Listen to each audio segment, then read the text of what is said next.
Going into things with a positive attitude, being prepared, being planful to have some fun, and making some memories is all really important. And one of my favorite activities is called Christmas Past, Present, and Future. This is where we sit around and we just share our favorite memories. So maybe grandparents can talk about what Christmas past was like for them. Then everyone can talk about what's your favorite thing that's happened this holiday season. It's also really fun to share about what would you like to do in the future, or what do you envision your Christmases are going to be like in 20 years. That's a really fun sort of conversational activity that everyone can get involved in and be talking about the past, the present, and the future. Getting together for the holidays shouldn't be limited to exchanging gifts, eating, and engaging in small talk about what we've been up to since the last time we saw one another.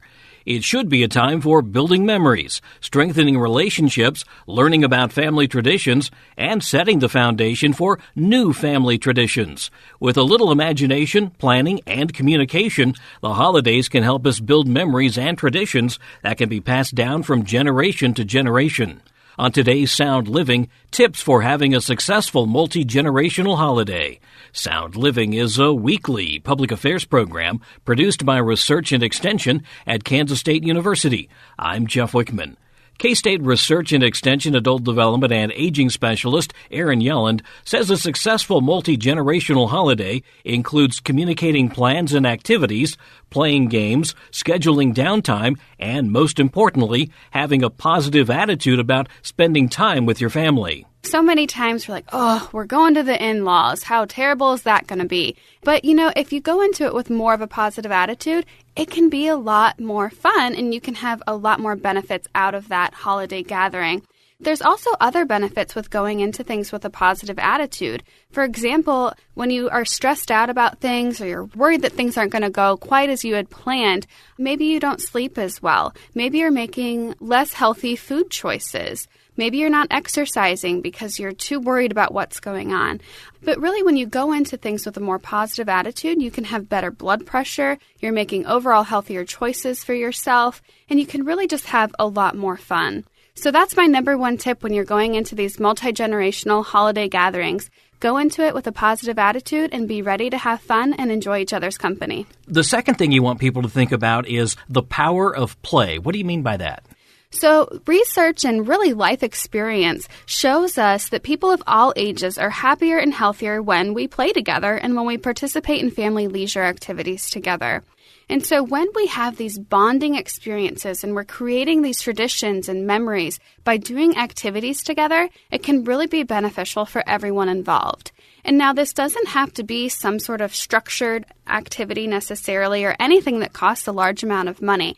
It could be something as simple as gathering your board games from your house and taking them over to where the party's being held, and everyone can participate in different board games together. It could be something as simple as a card game, or maybe even an ugly sweater competition. Those are always fun and bring out a lot of laughs as well. Trying to drive around and find the best Christmas lights and doing a little competition with different cars to see who can find the best Christmas lights first. It really doesn't have to cost a lot of money or be anything too extravagant. You could also do things that are more structured and do these white elephant Santa gifts and passing around different funny gifts and exchanging them and doing those sorts of things. But you can also have fun doing things for others and making traditions and memories with your family by doing things for others. So, for example, everyone can bring over some canned goods or some things for your local food pantry, maybe some items for the local emergency shelter, and taking those as a family to those shelters or to the food pantry and really making those memories together and making that a tradition. So when you play together and you engage in these leisure activities together, it really creates a lot of family bonds. It makes people happier and healthier, and it just creates an overall better environment. You really start to learn things about people that you didn't know, too, because you have a chance to interact on maybe a different level. Yeah, so if you don't have as structured of activities, sometimes we might be stuck in that small talk conversation that maybe you can talk with somebody for a few minutes and then the conversation sort of fizzles out. But when you're engaging in these activities, it really gives you something else to talk about. Perhaps if you're engaging in a board game, you'll start talking about the board games that you played as a child, or it would be a really fun idea if we could play this game next year, and talking about things you would like to do in the future. So it really gives people another topic of conversation, something else to bond over, and really just something else to enjoy each other's company with. Maybe even an opportunity to learn a different card game. It seems like the older folks know all these different card games that the kids have never played, or at least haven't played other than on a computer. Absolutely. And so that's always really fun for me to learn something new. And really, learning something new is beneficial for people of all ages. So maybe this year you want to ask the grandkids to bring over a new game that everyone can learn. And maybe you can also ask the grandparents to teach everyone else a game that they might not know. And so it's always fun to learn new things and to engage in new activities. Makes the day go a lot faster, too, if you have something planned and some sort of activity to do. Absolutely. So if you go into things very unstructured with not a whole lot of ideas of what you're going to do, it can make it a little bit more challenging. So having some ideas of activities that people might engage in is a really good place to start. I've also heard of people sort of sectioning their house off into different zones. And so in one area of the house, they'll have a movie zone. So if you're ready for some quiet time and you just want to watch a movie and relax, you can go into that room. If you want to play board games, you go into the kitchen table and everyone's gathered around there playing board games and card games and those types of things. And if you want to engage in more physical activities, maybe everyone goes down to the basement and they're playing soccer or football or something as safely as they can down in the basement. You mentioned downtime, and that's one thing that we should really take note of, not just for younger kids, but really everybody needs some downtime, especially when you are thrown into these large family gatherings. Yes, and so sometimes when individuals have too much stimulation or too much social interaction, it can really wear them down. Not all of us are extroverts and want to be talking with people and engaged with people 24/7. So it's really important to think about just giving people an opportunity to have some space for themselves. But it's also important to think about just sort of your physical limitations as well. So as a parent of young children, I know that my young kids have a physical limitation of when they're worn out and they need their nap.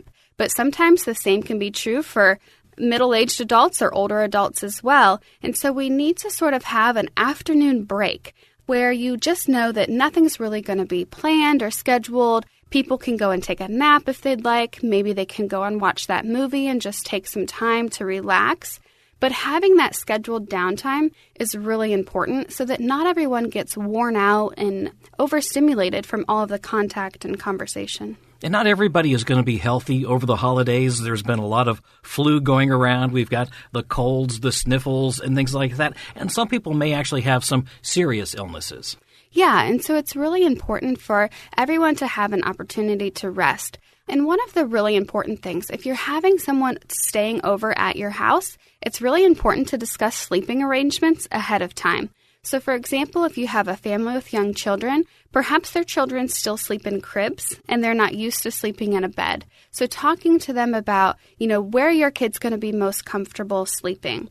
Maybe if you have older adults staying at your house, maybe it's not a good idea if they're getting down on air mattresses because that can be really challenging for them to get down and especially for them to get back up. So having an open conversation beforehand about those sleeping arrangements can be really beneficial for everyone so that everyone's comfortable and is able to rest the way that they normally would at home so that then they have the energy and they're able to do the activities that they want to do the next day.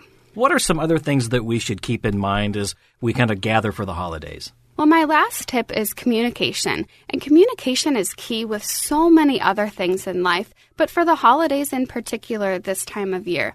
So there's little things that we need to communicate, such as what time are we going to be eating? What time is the turkey going in the oven? Those sorts of things, but also communicating about the types of activities. If you want everyone to bring their favorite board game or that sort of thing, it's best if you communicate ahead of time rather than making that phone call the morning of when everyone's stressing out and trying to pack the car and get on the road. So it's really important to talk about what sort of activities and ideas you had in mind before the party starts so that everyone can be prepared and know what to expect.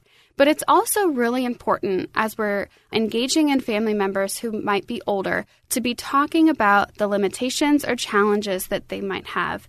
So one really important thing to talk about is if an older adult is struggling with Alzheimer's disease or another related dementia. It's really important that the family knows what's going on, how that individual is currently managing in the current stage of their disease, so that everyone's prepared.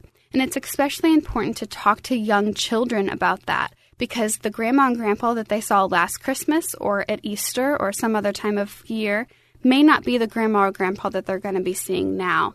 And so having an open conversation with your children about talking with grandma and grandpa now that they're not remembering things as well is really important. But this isn't the only situation where we should be talking about family members' health. There's also a large possibility that someone in your family could be struggling from cancer or Parkinson's disease or heart disease. And so talking about, what that individual is feeling and how they're doing beforehand so that no one's really caught off guard when they get to the house is really important. So everyone sort of knows what to expect before they get there and how they can better interact with that individual so that everyone is having a good time, having a restful time, and enjoying the company of their family. And that's really what the holidays are about, is being together and sharing and making memories. Absolutely. And that's what family's all about. That's what the holidays are all about. And so again, going into things with a positive attitude, being prepared, being planful to have some fun, and making some memories is all really important. And one of my favorite activities is something called Christmas Past, Present, and Future. This is where we sit around and we just share our favorite memories. So maybe grandparents can talk about what Christmas past was like for them and share that with the family. Then everyone can talk about what's your favorite thing that's happened this holiday season and talking about their Christmas present. And then it's also really fun to share about what would you like to do in the future, or what do you envision your Christmases are going to be like in 20 years. So that's a really fun sort of conversational activity that everyone can get involved in and be talking about the past, the present, and the future. And that's really what we have to do, isn't it, when we get together? If we really want to keep our traditions alive, we have to talk about what we've done and why we continue to do some of the things. Like we always open a package Christmas Eve. It's been a tradition in my family forever, as long as I can remember, and I've passed that on to my kids, and they look forward to it.